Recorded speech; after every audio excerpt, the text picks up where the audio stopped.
두 번째 사례는 보이스피싱에 대한 사례예요. 요새 많잖아요.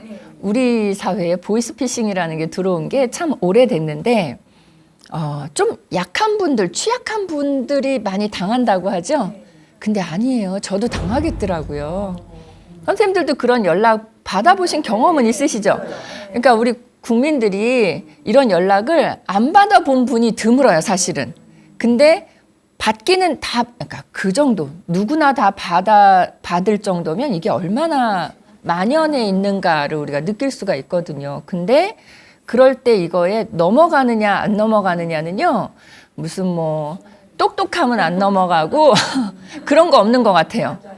저도 깜빡 속을 만한 경우들도 많이 있었어요. 근데 이번 사례는 할머니가 깜빡 속으셨어요. 할머니도 복지관이나 아니 뭐 매스컴에서도 보이스피싱에 안 당하기 위한 방법들이 많이 얘기가 되잖아요. 그래서 직접적으로 간접적으로 교육 많이 받으셨는데도 이번에 당하신 거 보세요. 할머니가 집에 계시는데 아들이 전화가 왔대요. 아들도 있고 딸도 있으신 분이에요. 근데 아들이 전화 와서 이제 오랜만에 통화했으니까 이런저런 안부를 얘기를 했대요. 그러고 나서 아들이 엄마, 내가 휴대폰이 고장나서 그러는데요. 자, 휴대폰이 고장났다면 일단 의심이 가요. 근데 아들이 엄마, 휴대폰이 고장나서 그러는데 그 편의점에 가서 무슨 이거 뭐죠? 상품권을 사서 그걸 좀 나한테 사진으로 찍어서 보내주세요. 이렇게 얘기를 한 거예요. 그러니까 이제 그 왜 필요하냐 그랬더니 그냥 급하게 필요해서 그래요. 그래서 15만 원짜리 4장을 사서 보내달라고 했대요. 그러니까 다른 큰 보이스피싱에 비하면 막 그렇게 큰 건 아니에요. 60만 원이니까 15만 원짜리 4개니까. 그래서 이 할머니가 뭐 필요하다 그러면 내가 해줘야지. 엄마 휴대폰이 고장나서 그러니까 이게 술이 들어갔으니까 저녁쯤에 내가 돈 보내드릴 수 있어요 라고 얘기를 한 거예요. 근데 할머니가 연세가 있으니까 아들도 성인 아니에요. 근데 이제 성인인 아들이에요. 근데 이제 할머니가 이렇게 생각해 보니까 나는 그런 거 잘 못하니까 야 그러면 내가 돈을 줄 테니까 네 누나한테 이거 부탁하면 안 되겠니? 나 이거 편의점 가서 뭐 하고 하는 거 이런 거 나는 불편해서 못 하겠어. 그랬더니 아들이 아니야 엄마 내가 지금 급하게 필요해서 그러니까 엄마 집 앞에 편의점 있잖아. 그러니까 그 편의점에 가서 그거 15만 원짜리 4장 이렇게 해가지고 스크래치 긁는데요.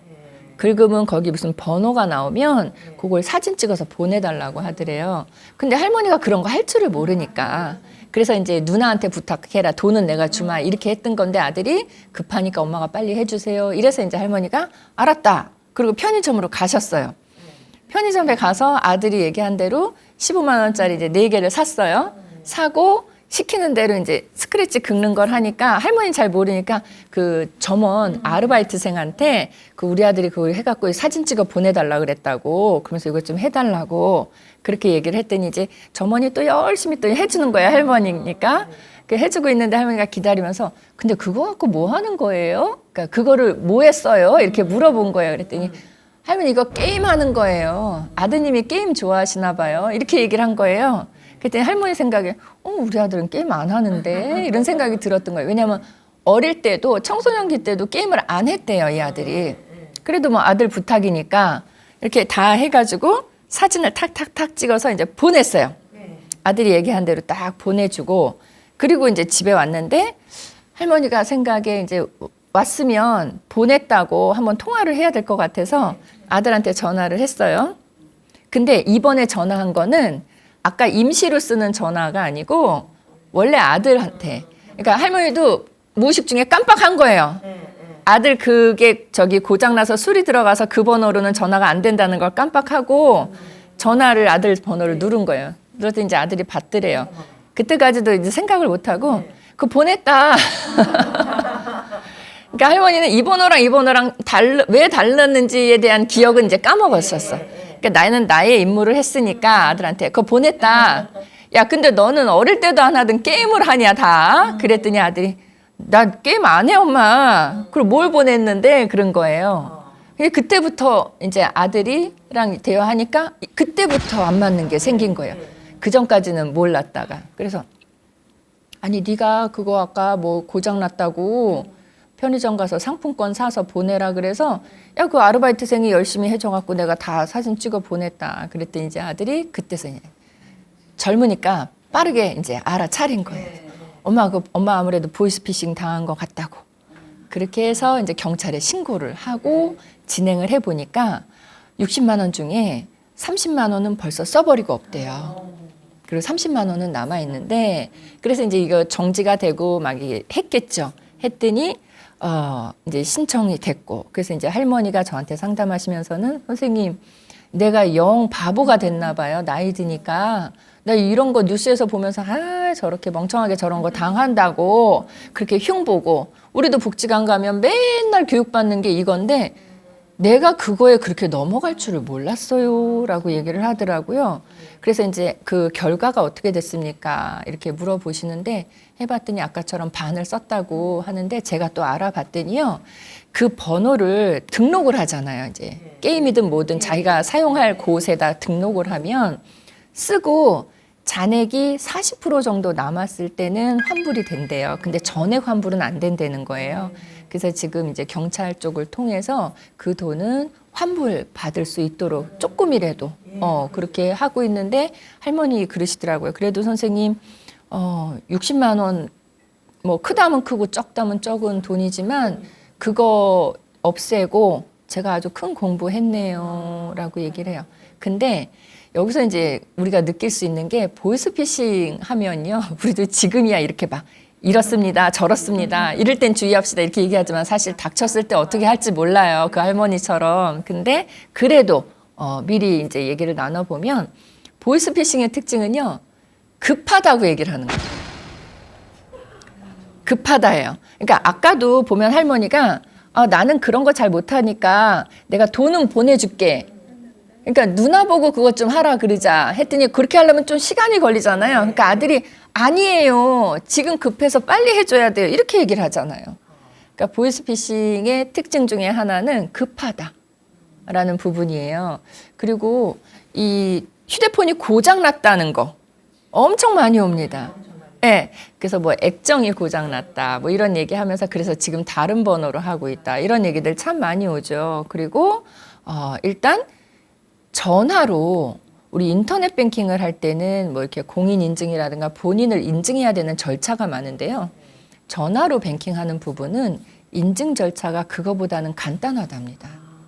그래서 전화로 우리가 사기를 당하는 경우가 상당히 많은 것 같아요. 그리고 이제 혹시라도 그런 거 있죠. 왜 우리가 마음이 떨리는 때가 언제냐 하면 그냥 뭐 돈을 요구한다든가 뭐를 아까처럼 상품권을 사서 보내라 그러면 우리 좀 의심하잖아요. 그거는 뭐 의심하고 기분 나빠 그리고 전화를 끊어버리면 되는데 기분 찜찜한 거 있죠. 왜 그 무슨 범죄 사건에 연루됐습니다 하는 거 그런 전화 받으면 이거 보이스피싱일 거야. 그리고 전화를 끊지면서도 왠지 찜찜해요. 여기 다시 전화 걸어봐야 되나 싶은 거죠. 근데 전화를 다시 걸잖아요. 그 번호가 전화했던 그쪽이랑 연결이 되어 있대요. 그러니까 이제 이게 우리가 전화를 해보면 받네? 그럼 아까 그게 맞는 거네? 이렇게 생각이 드는데 아니라는 얘기예요. 그래서 요새는 굉장히 이게 교모해지고 그리고 특히나 뭐 범죄에 뭐 연루됐다는 둥 아니면 그 귀하의 그 통장 이게 뭐 해킹이 당했는데 그거 지금 빨리 처리해야지 안 그러면 더 많이 빠져나간다는 둥 어떤 이유를 대든지 간에 계좌번호나 비밀번호 같은 걸 물어본다? 그거는 일단 다예요. 다 보이스피싱이라고 생각하셔야 돼요. 그래서 뭔가 나의 어떤 프라이빗한 부분을 물어보는 부분은 일단 우리가 만약에 진짜 그런 거라 해도 즉답을 할 필요는 없거든요. 시간을 좀 번다는 생각을 일단 하셔야 돼요. 어르신들이. 그래서 정말일 수도 있고 아닐 수도 있다라는 판단이 들어도 알겠습니다. 제가 조금 확인을 하고 답을 드리겠습니다. 이렇게 시간을 버는 게 중요하지 그 사람들은 항상 급하다고 하지만 그거에 우리가 맞춰줄 필요는 없다는 얘기예요. 특히나 이러저러해서 현금 인출기 앞으로 가도록 한다. 이건 100%죠. 절대 가시면 안 되고 근데 이 보이스피싱이요. 어르신들 대상으로도 많이 이루어지는데 특히 농촌 노인 대상으로 많이 이루어진대요. 왜냐면 농촌 노인들은 혼자 사시잖아요. 근데 이제 멀리 사는 자녀가 전화하죠. 그러면 귀도 어둡고 하시기 때문에 그게 정말 아들 목소리인 줄 아신대요. 그래서 노인이 뭐라 그러냐면 조금 총기가 있으신 노인은 들어보니까 내 아들 목소리랑은 살짝 다른 것 같아. 어머니 잘 지내셨어요? 하는데 야, 너 목소리가 왜 그러냐? 그럼 어머니 감기 걸렸어요. 감기 걸렸어요. 그러면 또 속는다는 거죠. 예. 그리고 이 사람들은 이제 훈련이 되어 있어서 일반적인 안부를 물어본다는 거죠. 그러면 아들이 모처럼 전화해서 내 안부를 물어주니까 할머니 마음이 무장 해제가 되는 거예요. 그래서 이런 보이스피싱에 또 많이 연루가 될 수 있어서 우리가 또 각별히 주의하셔야 될 것 같고요. 어쨌든 돈과 관련된 거, 그러니까 돈을 찾아라 또는 개인 어떤 뭐 계좌번호나 이런 번호를 알려달라 이런 부분에 대해서 급하다. 휴대폰이 고장났다. 일단 우리 네 개는 아주 유명한 부분이니까 이거 부분은 우리가 좀 속지 않도록 주의하셔야 될 것 같고요. 만약에 이런 전화를 받으시면 그냥 뭐 끊어서 잘 이렇게 마무리가 됐다 그러면 모르는데 조금이라도 찜찜하시거나 아니면 뭔가가 좀 내가 좀 유출된 것 같다거나 신고를 해야 될 것 같다거나 아니면 그냥 그럴 때는 가까운 경찰서에 신고하셔도 되고요. 아니면 감독원 그쪽으로 신고를 하셔도 될 것 같아요. 그래서 1332번이라든가 이렇게 신고하시고 아니면 그냥 노인의 전화번호 나가는 노인의 전화로 상담 내지는 신고를 하셔도 저희가 또 중간에서 그 역할을 해드리니까 포인트는 빠르게 하시는 거. 신고. 그 사람들도 급하다고 한 것처럼 우리도 신고는 빠르게 급하게 하시는 거. 급하게 조치하실수록 좋지 않을까 하는 그런 생각입니다. 그래서 어쨌든 개인정보 유출 이 부분이 요새는 상당히 민감한 부분인 것 같아요. 왜냐하면 우리가 어느 뭐 물건을 인터넷으로 사거나 할 때 그런 거 우리 확인 클릭하시잖아요. 개인정보 사용에 대한 동의. 그러면 거기에 가입됨으로써 다른 데로 이게 전해지니까 그래서 개인정보들이 많이 유출되는 것 같아요. 저의 경우는 뭐 마트나 이런 데도 좋아하지만 가끔 조금 기분 전환 겸 해서 전통시장 잘 다니거든요. 그러니까 우리 재래시장이라고 하는 그런 시장 참 좋아해요. 상인들하고 얘기 나누면서 이게 얻는 에너지가 커서 아마 서울에 있는 시장은 제가 다 섭렵하고 있을 거예요. 너무 좋아하는데 어느 시장은요, 가서 카드로 물건을 결제하잖아요. 그러니까 이렇게 딱 보고 현금을 드려야 될 것 같은 데는 제가 현금 드려요. 근데 여기는 조금 이렇게 돼서 카드로 하는 게 더 뭐 괜찮겠다 하면 카드로 드리는데 카드를 들여서 결제를 딱 하고 나잖아요. 그러면 이제 얼마 결제됐습니다 하고 오잖아요. 그러면 그러고 나서 몇 분 이내에부터 스팸 전화랑 이게 와요. 그런 경험이 몇 번 있었어요. 근데 제 이름도 알고요. 네. 그리고 제 이 직업도 알아요. 그 사람들이. 그러면서 김효정 교수님 아니십니까? 이렇게 연락이 와요. 그러면 저는 늘 일로 전화가 오니까 어디십니까? 이렇게 대답하잖아요. 그러면 이 사람들 생각에는 김효정 교수가 맞구나라고 확신을 하는 거예요. 그러니까 김효정 교수님이시죠? 했는데 제가 어디십니까? 라고 했다는 거는 그렇습니다잖아요. 그러니까 이 사람들은 확신하고 그다음부터는 계속 전화를 하는 거예요. 그럼 저는 좀 이상하니까 그때부터는 아닙니다. 안 하겠습니다. 라고 해서 이제 전화를 끊어요. 그래도 계속 옵니다. 그래서 이제 그 후에는 제가 그 번호를 이제 스팸 처리를 해놓으면 이게 차단이 되니까 안 오는데 그런 경험이 몇 번 있었어서 카드를 쓰고 나면 이 카드 쓴 거와 관련해서 이게 쫙 연결되어 있는 뭔가가 있나 보다 하는 그런 것도 알 수 있어서 또 그럴 때는 조심스럽더라고요. 이제 그런 경험하고 나면 그다음부터는 다 현금 지급 걱정이 되니까 이게 어쨌든 카드라는 거 이런 건 다 이렇게 전산으로 연결돼 있기 때문에 연결될 수도 있을 것 같아요. 그래서 우리가 해킹이라는 표현 쓰잖아요.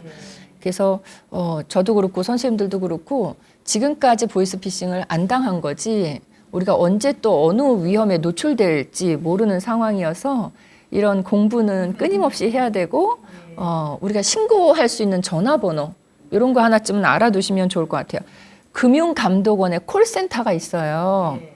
여기가 그냥 국번 없이 1332번이에요. 예, 1332번. 그러니까 저희 노인의 전화로 전화하시는 것보다 이게 더 간단한 번호니까 조금 의심스럽거나 조금이라도 찜찜하거나 여한 선생님들뿐만 아니라 주변에서도 어르신들이 뭔가 좀 연루된 것 같다 하면은 무조건 이 번호로 선생님들이 대신 전화를 해주시면 콜센터니까 항시 대기하고 전화를 받으시면서 도움을 주실 수 있습니다. 그렇게 하시면 되겠죠?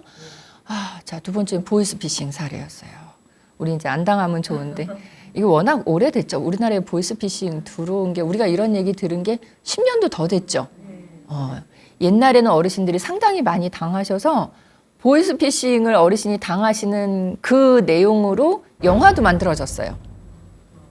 그래서 뭐 안녕 할머니 이런 식으로 그러니까 손녀인 척하고 전화를 하는데 할머니는 손녀가 아니라는 걸 알아요.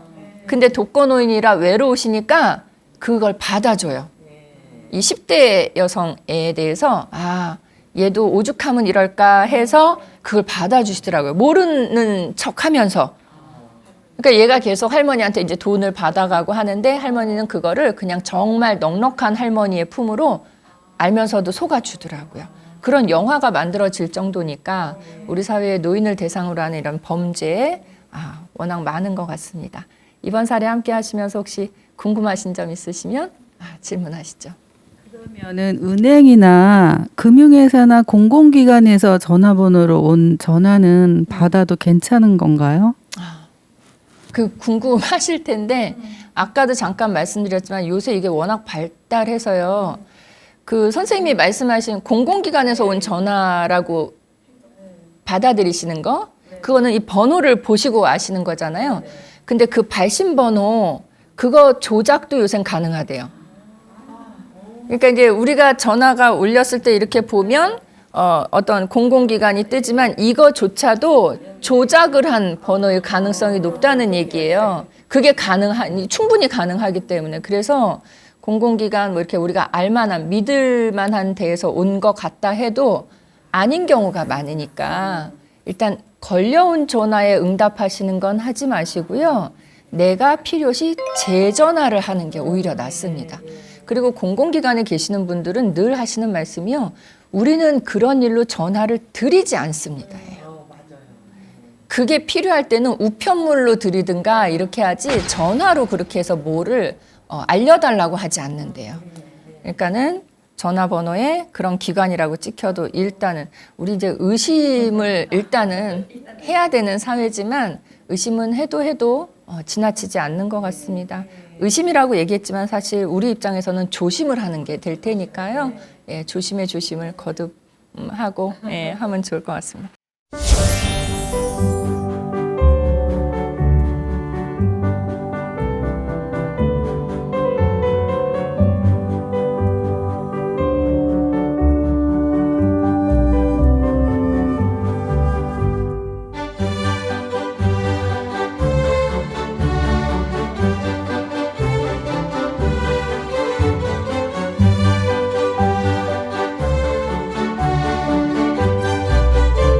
자, 오늘 두 편의 사례 함께 이야기 나눠봤는데 첫 번째 사례는 좀 너무 힘겨운 사례였어요. 그래서 어르신이 아무 서로 간에 갈등 없이 20년을 왜 그렇게 헤어져 사셨는지 모르겠지만 20년을 힘겹게 따로 외롭게 지내시다가 마음은 단단해지시고 20년 만에 재회를 삶의 마지막 단계에서 삶을 얼마 안 둔 상태에서 재회를 하시는 그런 사례에 대해서 이야기해봤고요.